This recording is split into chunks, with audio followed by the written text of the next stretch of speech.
ओम शांति। 6-8-26 की वाणी है। मीठे बच्चे, अपने आप से वायदा करो कि हमें बहुत बहुत मीठा बनना है। सबको सुख की, प्यार की दृष्टि से देखना है। किसी के नाम रूप में नहीं फंसना है। प्रश्न: योग की सिद्धि क्या है? पक्के योगी की निशानी सुनाओ। उत्तर: सब कर्मेंद्रियां बिल्कुल शांत शीतल हो जाए, यह है योग की सिद्धि।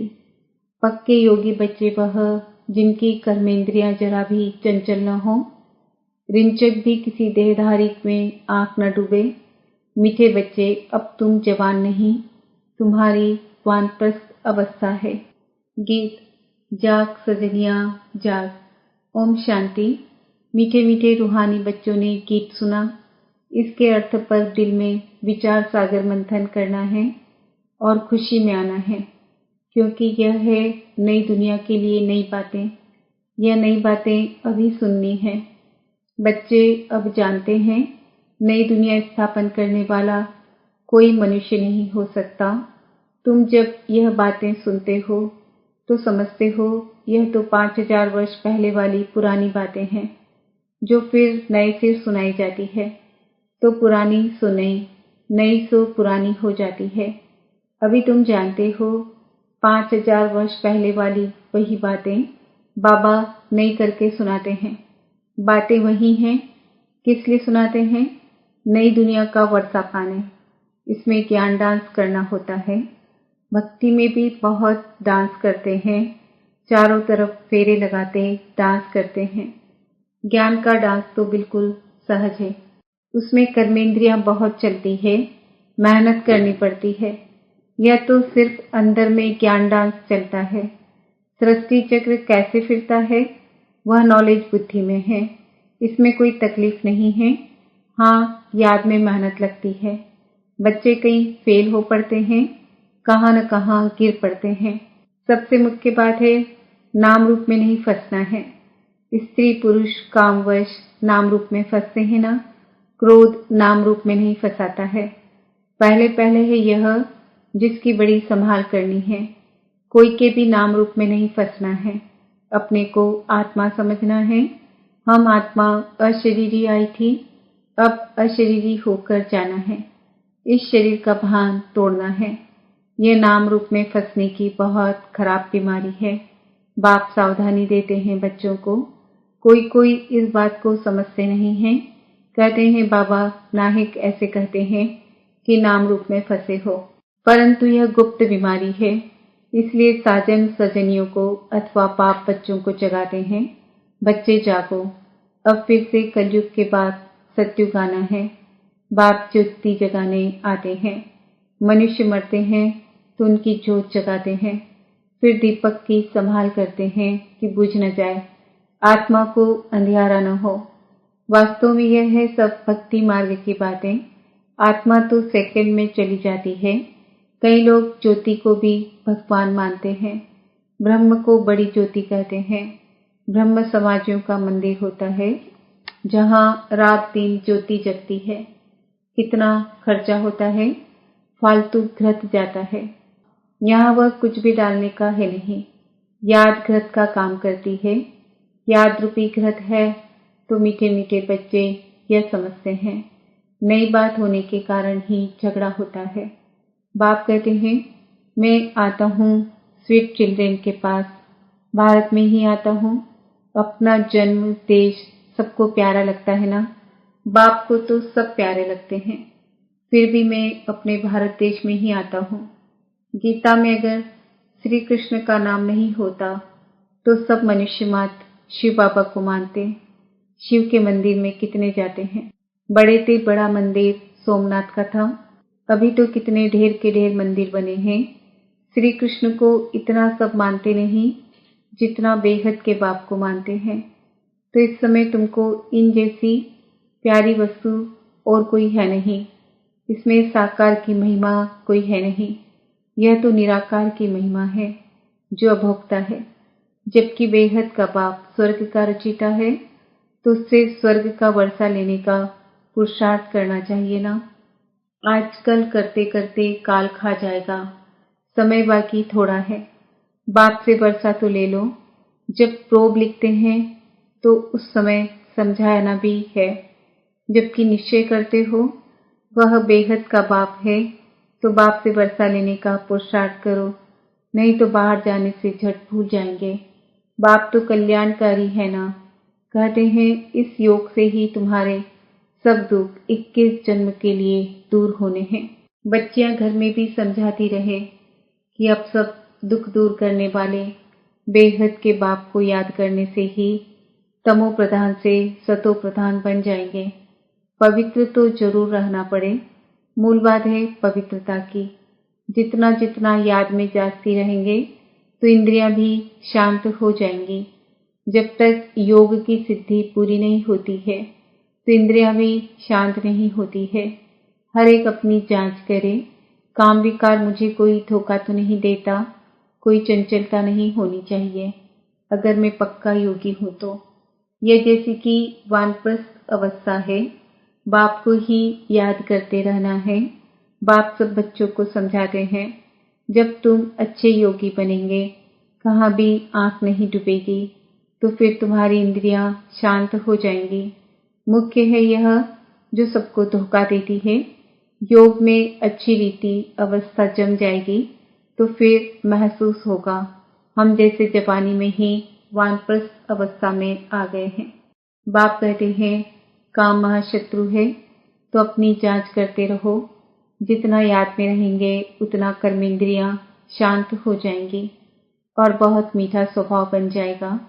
फील होगा मैं पहले कितना कड़वा था, अब कितना मीठा बन गया हूँ। बाबा प्रेम का सागर है ना, तो बच्चों को भी बनना है। तो बाबा कहते हैं सबके साथ प्यार की दृष्टि रहे।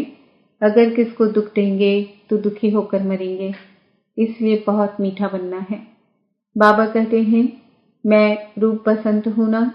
बाबा से कितने अमूल्य ज्ञान रत्न मिलते हैं जिससे तुम झोली भरते हो। वो लोग फिर शंकर के आगे जाकर कहते हैं भर दे झोली। उनको ये पता नहीं है कि शंकर झोली भरने वाला नहीं है। अभी तुम समझते हो ज्ञान सागर बाबा हम बच्चों की ज्ञान के रत्नों से झोली भरते हैं। तुम भी रूप बसंत हो। हर एक की आत्मा रूप बसंत है। अपने को देखते रहो हम कितना ज्ञान रत्न धारण कर और ज्ञान डांस करते हैं अथवा रत्नों का दान करते हैं। सबसे अच्छा रत्न है मन मना भव। बाप को याद करने से बाप का वर्षा पाते हो। जैसे बाबा में ज्ञान भरा हुआ है वैसे बाप बैठ बच्चों को आप समान बनाते हैं। गुरु लोग भी आप समान बनाते हैं। यह है बेहद का बाप जिसका रूप बिंदी है। तुम्हारा भी रूप बिंदी है। तुमको आप समान ज्ञान का सागर बनाते हैं। जितनी धारणा करेंगे कराएंगे वह समझे हमारा ऊंच पद है। बहुतों का कल्याणकारी बनेंगे तो बहुतों की आशीर्वाद मिलेगी। बाप भी रोज सर्विस करते हैं ना। यह गुलजार बच्ची है, कितना मीठा समझाती है, सबको पसंद आता है। दिल होती है ऐसी ब्राह्मणी हमको मिले। अब एक ब्राह्मणी सब जगह तो नहीं जा सकती है, फिर भी पापा कहते हैं जो समझते हैं मैं अच्छा समझाती हूँ तो उनको ऑलराउंड सर्विस करनी चाहिए। आप ही शौक होना चाहिए मैं सेंटर्स पर चक्कर लगाऊं। जो समझते हैं मैं बहुतों का कल्याण कर सकती हूँ, मेरी अच्छी खुशबू निकलती है, तो शौक होना चाहिए 10-15 दिन जाकर सेंटर्स से चक्र लगा कर आऊं। एक को देखकर फिर और भी सीखेंगे। जो करेगा सो पाएगा। यह सर्विस बहुत कल्याणकारी है। तुम मनुष्यों को जीवदान देते हो। यह बड़ा उत्तम ते उत्तम काम है। धंधे वाले भी युक्ति से टाइम निकाल सर्विस पर जा सकते हैं। सर्विसेबल को तो बाप प्यार भी करेंगे, परवरिश भी करेंगे। जिनको सर्विस का शौक होगा वह सर्विस बेकर रह नहीं सकेंगे। बाप मदद भी करते हैं ना। बच्चों को बहुत रहमदिल बनना है। बेचारों की बहुत दुखी जीवन है। तुम जी दान देते हो। किसको अविनाशी ज्ञान रत्नों का दान करना, इन जैसा सर्वोत्तम ज्ञान दान कोई है नहीं। बहुत रहमदिल बनना है। ब्राह्मणी कमजोर होने के कारण सर्विस ढीली हो पड़ती है, इसलिए अच्छी टीचर की मांगनी करते हैं। जब भी विचार आए तो चले जाना चाहिए।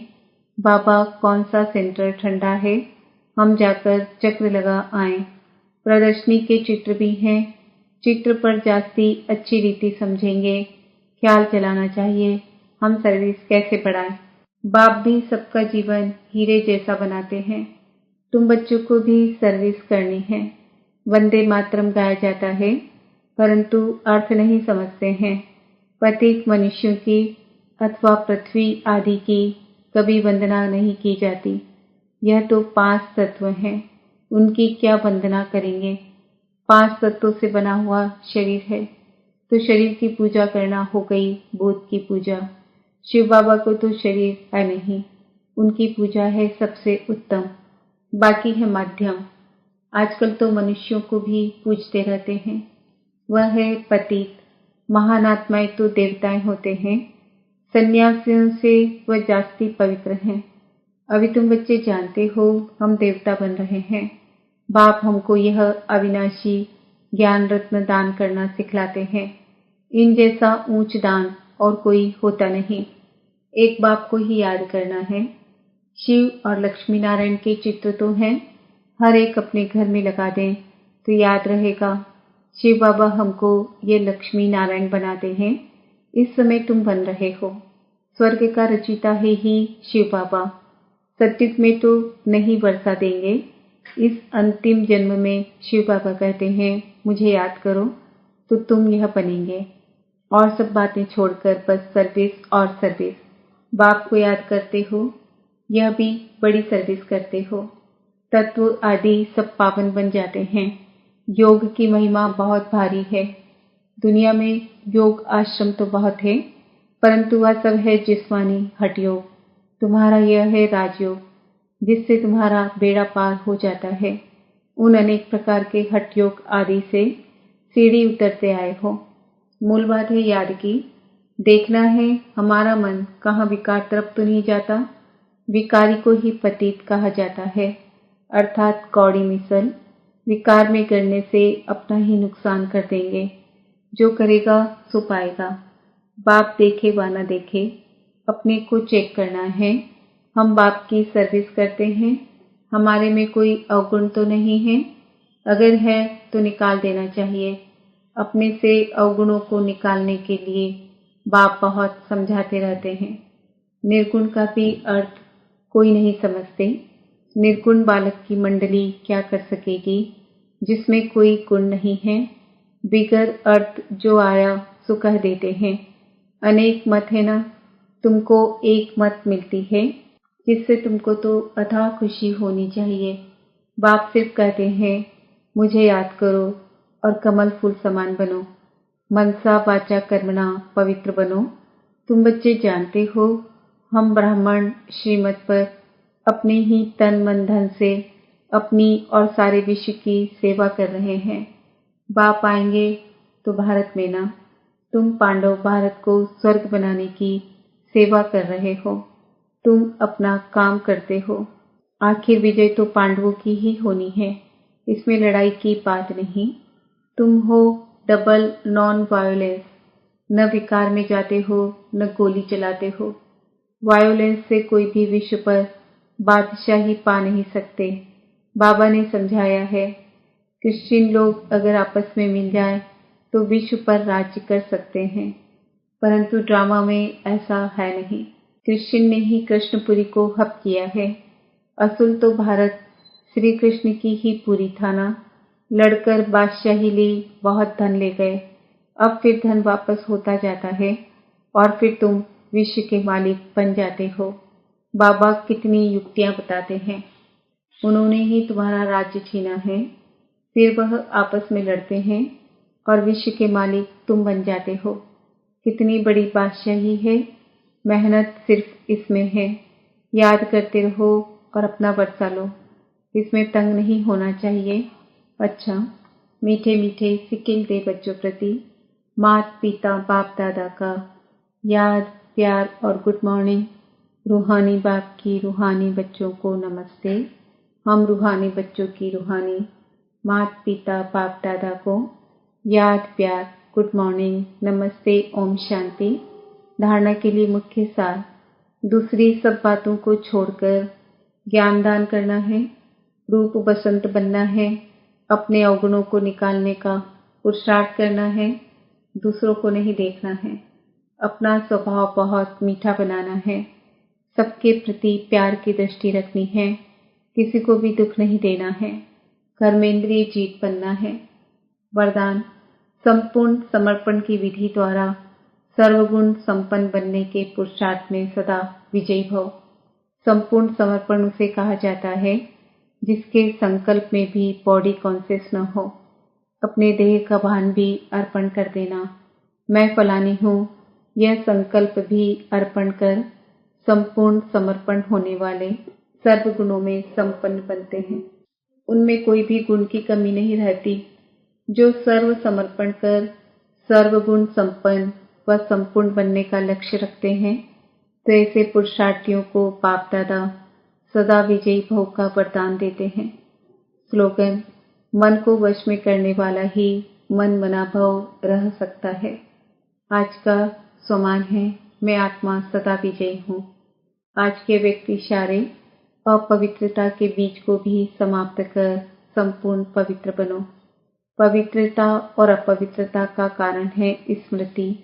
जब स्मृति रहती है कि यह देवी है, तो स्मृति दृष्टि और वृत्ति को पवित्र बनाती है, और जब स्मृति है कि यह फीमेल है, तो वह स्मृति वृत्ति और दृष्टि को अपवित्रता की तरफ खींचती है। वहाँ रूप को देखेंगे और वहाँ रूहानियत